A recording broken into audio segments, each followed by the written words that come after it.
What became known as Old Folk Singing started on May 17, 1885, with the dedication of a new Methodist church and cemetery in Tull.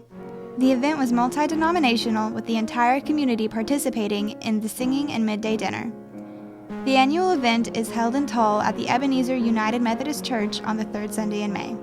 It is believed to be the oldest continuous singing day held west of the Mississippi River.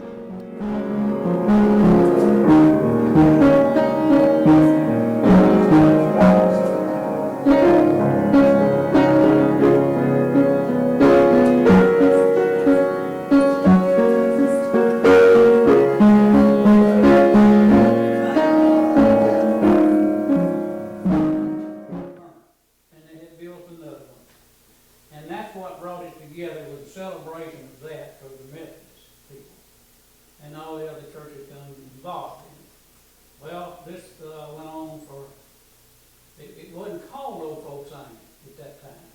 It's just a fellowship of the day to meet. But somewhere around 1900, according to some things I have, showed that somebody said, hey, we need to name this Old Folk Singing. Because when it started out, my great-grandfather was the first president of it, and he wasn't very old.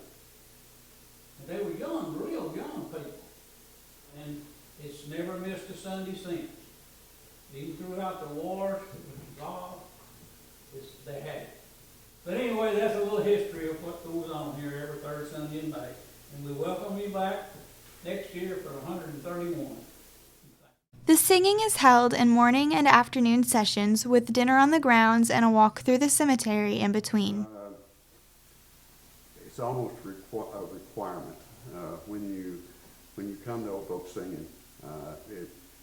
It's to remember and to honor those that are leading you at the current time, and then those that have gone on, and that you remember leading you from an earlier time in your life. And so that is from the time we have an hour and a half.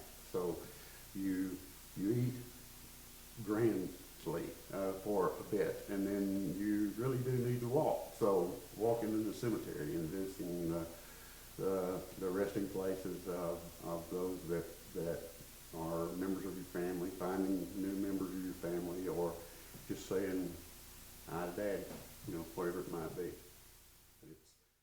Old Folk Singing evolved from being an a cappella four-square style singing to the format used today.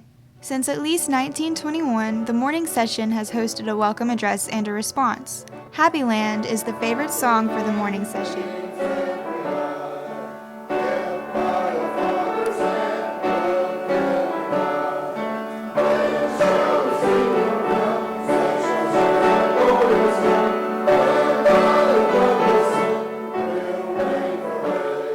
I do like the traditional Christian harmony group in the morning. It's interesting because a lot of the hymns are still, the wording is in a little more formal English. If you look at it real closely, the wording is a little bit different from a lot of it, and that's always kind of interesting to hear those old songs. But of course, the meal, the food, the huge a larger buffet you will never see anywhere, but that's always fun too. And like Karen said, the afternoon is some of the prettier singing. But so I just there's no real complete favorite of mine. It's all a nice experience. Was a day, totally. And we've had some beautiful welcome addresses in response to the welcome address. Gorgeous responses of people's memories, and that's always fun to hear because everybody does remember it a little bit differently, and they come with a different feeling and wanting different things out of it. But it's just a whole day of worshiping the Lord and being with your family and friends, and it's just a fun day, a fun-filled day all from beginning to end. There is a lot of work that goes into it, and being members of Ebenezer, we are the host church, so there's a lot that goes into it. But it is well worth the effort to do that. After lunch, the afternoon singing comes from the Cokesbury Hymnal, which is still used by the church today.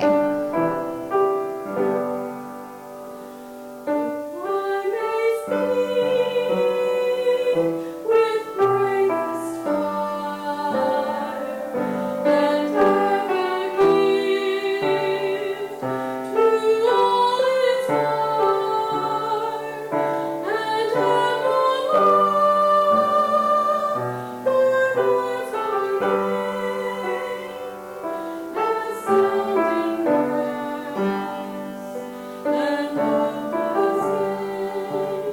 morning singing is tough because we sing out of the old shaped notebooks. And that's, you just don't see that anymore. But then in the afternoon, we bring out the Cokesbury hymnal, and we sing songs that are crowd favorites, and the Hallelujah chorus always gets sung, and it's just the afternoon. The ones that stay for the afternoon service they're the real gamers. You know, they didn't go home at lunch and just call it quits. They hung around for the whole thing, and so we got from 1:30 to 3. I guess the afternoon session has to be my favorite. This is a part of America that's leaving, that's shrinking. And when I was little, I remember so much, or so many different times, some of the older people that were involved in Old Folks Singing, and they were worried that Old Folks Singing wouldn't keep going. Well, as long, and all of the people that come now, I think will continue to bring their children and their grandchildren and their great-grandchildren. And then once it starts, once the cycle gets started, I don't think Old Folks Singing will ever go away. I think this is something that we should treasure and cherish and keep in our lives forever.